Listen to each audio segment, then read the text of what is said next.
एक मुबल्लिग जो खुद को खुदा का बेटा कहता था और इसी वजह से उसके लाखों पैरोकार भी थे, मगर फिर उसने अपने पैरोकारों के साथ कैसे कैसे क्राइम किए, आप दंग रह जाएंगे।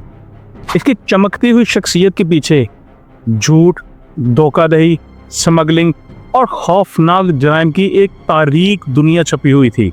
आज की वीडियो में हम आपको बताएंगे इस शोहरत और इस बेपनाह दौलत के पर्दे में कैसी कैसी घिनौनी हकीकतें छुपी थीं। आप मेरे साथ रहिएगा, क्योंकि ये कहानी आपकी सोच से कहीं ज़्यादा हैरानकुन और चौंका देने वाली है। इस शख्स का नाम अपोलो है, जो फिलिपाइन में पहले एक छोटे दर्जे का मुबल्लिग था, लेकिन फिर एक मेगा चर्च का सरबराह बन गया। एक दिन वो एक छोटे से चर्च में तबलीग कर रहा था कि मुबैना तौर पे अचानक फरिश्ते उसके सामने ज़ाहिर होते हैं। वो अपोलो को बताते हैं कि वो दरअसल खुदा का मुकर्रर करदा बेटा है। हैरत अंगेज़ तौर पे अपोलो ये कहानी सबको बताने लगता है कि वो खुदा का चुना हुआ बेटा है।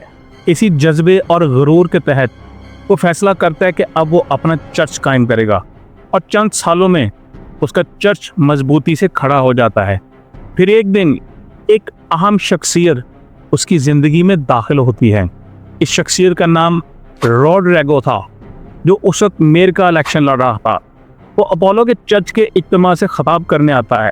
चर्च के लोग उसका बेहतरीन इस्तकबाल करते हैं और जल्द ही अपोलो और रोड्रिगो गहरे दोस्त बन जाते हैं। कुछ ही अरसे बाद रोड्रिगो मेयर मुंतखब हो जाता है और अपोलो को अपना रूहानी मशीर मुकर्रर कर देता है। अब तो उसके वारे न्यारे होने वाले थे। मशीर मुकर्रर होने के बाद अपोलो और उसकी मुतनाज़ा तालीमात की शोहरत मज़ीद बढ़ने लगती है। उसका चर्च तेज़ी से फलने फूलने लगता है और उसको डोनेशंस की भरमार हो जाती है, क्योंकि उसकी दोस्ती एक ताकतवर शख्स से थी। इसलिए डोनेशंस तो आने ही थे, लेकिन अपोलो के लिए ये चंदे काफ़ी नहीं थे। उसकी डोनेशंस के हवाले से भूख और बढ़ जाती है। इसलिए वो प्लान के तहत कुछ लोगों को अपने साथ मिलाता है और वो चर्च के उन कुल वक्ती कारकुनों को सुबह 6 बजे बाहर भेजना शुरू कर देता है, ताकि वो अजनबी लोगों से चर्च के लिए चंदा इकट्ठा करें। लेकिन उनके लिए एक शर्त होती है, वो ये थी कि जब तक रोज़ाना का हद पूरा नहीं होगा, उस वक्त तक वो लोग वापस नहीं आएंगे, यानी उन्हें वापसी की कतई इजाज़त नहीं थी। सड़क पर सोने से बचने के लिए चर्च के ये कारकुन, जिनमें अक्सरियती ख़वातीन थीं, लोगों की हमदर्दी से खेलने लगते हैं। वो खुद को गरीब तालिब इल्म या माजूर ज़ाहिर करते हैं ताकि उनसे पैसे बटोर सकें। नतीजा ये निकलता है कि चर्च की दौलत में बेपनाह इजाफा हो जाता है और अपोलो की ताकत और शोहरत दिन दुगनी रात चुगनी तरक्की करनी शुरू कर देती है। बहुत जल्द पादरी अपोलो बेपनाह दौलतमंद बन जाता है। वो इतना अमीर हो जाता है कि अपना ब्रॉडकास्टिंग नेटवर्क शुरू कर देता है, और उस ब्रॉडकास्टिंग नेटवर्क की बदौलत उसकी तालीमात फिलिपाइन से बाहर भी जाना शुरू हो जाती हैं। इसी वजह से उसके पैरोकार दुनिया भर में बढ़ने लगते हैं और इन ममालिक में अमेरिका भी शामिल होता है। और यही वो मुल्क था जहां पर अपोलो अपना असर रसूख बढ़ाना शुरू कर देता है। अपने करीबी साथियों की मदद से वो अपने सबसे ज़्यादा फरमाबरदार पैरोकारों को अमेरिका स्मगल करता है, जहां वो कुल वक्ती चंदे जमा करते हैं। इस तरह उसकी दौलत दोबारा तेज़ी से बढ़ने लगती है। लेकिन ये तो अभी सिर्फ शुरुआत हैं। अपोलो ने पहले एक हैरत अंगेज़ दावा किया था कि वो खुदा का मुंतखब करदा बेटा है।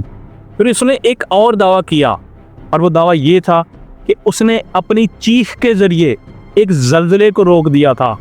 उसने कहा कि जैसे ही ज़लज़ला आ रहा था, वो ज़ोर से चिल्लाया और ज़लज़ला रुक गया।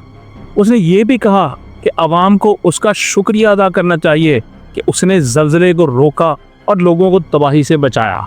उसके बाद वो मज़ीद दावा करता है कि वो अपने खुदा के साथ बराह रास्त बात करता है, मतलब अलामती तौर पर बात नहीं करता, वो हकीकी तौर पे खुदा से गुफ्तगू करने का दावा करता है।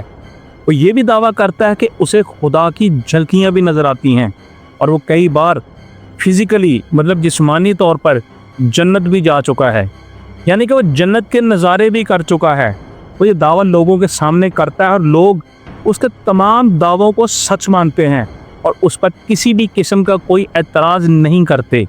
ایک طرف وہ روحانی دعوے کر کے لوگوں کو اپنا گرویدہ بنا رہا تھا، جبکہ دوسری طرف وہ اپنے چرچ میں گھنونے کام بھی کر رہا تھا۔ ہوتا کچھ یوں ہے کہ اپولو کے چرچ کے کارکنوں میں نوجوان اور خوبصورت عورتیں بھی کام کرتی تھیں۔ یہ سب چندہ جمع کرنے میں ماہر تھیں اور انہیں پیسٹرل اسسٹنٹ کہا جاتا تھا، اور یہ خوبصورت اور فمہ بدار اسسٹنٹس اپولو کے قریبی حلقے میں شامل ہو جاتی ہیں۔ انہیں اپولو اپنی روحانی بیویاں بنا لیتا ہے۔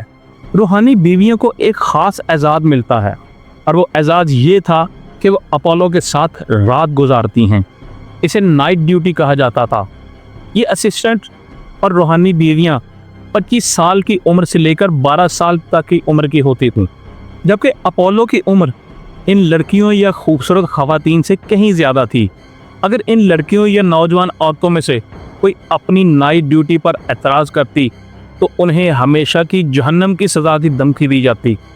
بنیادی طور پہ اگر وہ اپولو کی خواہشات کو پورا نہ کرتیں تو انہیں زبانی طور پہ دھمکایا جاتا، جسمانی طور پہ ڈرایا جاتا، یا یہ کہا جاتا کہ وہ ہمیشہ کے لیے جہنم میں جلیں گی۔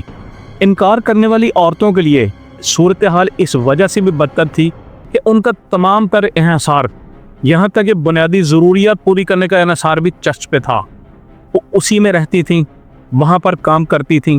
ان کی ساری جو سماجی زندگی بھی تھی وہ چرچ کے ارد گرد ہی گھومتی تھی، اس لیے وہ سب پھنسی ہوئی تھیں۔ اپولو بنیادی طور پر ان لڑکیوں کی اسمگلنگ کر رہا تھا۔ یہ جنسی اسمگلنگ کافی سالوں تک چلتی ہے، جس کے کسٹمرز نہ صرف فلپائن میں تھے بلکہ امریکہ میں بھی اس کی ایک بڑی مارکیٹ بن چکی تھی۔